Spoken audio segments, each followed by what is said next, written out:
శ్రీరామనామాన్ని మనసులో అనుకుంటూ శ్రీరామనామాన్ని వ్రాసినంత మాత్రం చేత రామచంద్ర ప్రభువే మనం చేరుకోవలసినటువంటి స్థితిని నిర్దేశిస్తాడు.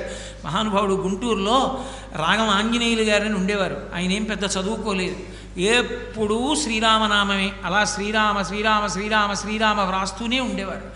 ఆఖరికి ఆయన ఆ పుస్తకాలన్నీ రామనామం రాసినవన్నీ బండిలో పెట్టుకుని రామనామ జపం చేస్తూ భద్రాచలం వెళ్ళారు. భద్రాచలం వెళ్ళి ఆ రోజు సాయంకాలం రామచంద్రమూర్తి యొక్క దేవాలయంలో రామనామం ఇచ్చేద్దాం అనుకున్నారు.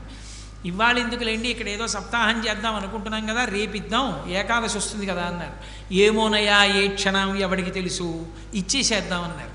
ఆ రోజు రాత్రి రామచంద్రమూర్తికి రామనామం అంతా సమర్పించి మరునాటి నుంచి క్రతువు ప్రారంభం అవుతుంది. భద్రాచలంలో వచ్చి యజ్ఞ భాగం దగ్గర నించున్నారు. లోపల రామచంద్రమూర్తి దేవాలయంలో గంటలు మోగి అక్కడికి దగ్గరలోంచి ఆ స్వామి వైభవం, ఆ కీర్తన వినపడుతూ నీరాజనం కనపడుతోంది. ఆ నీరాజనం వంక చూస్తూ అలాగే నిలబడి రామ రామ రామ అంటూ శరీరం వదిలేశారు.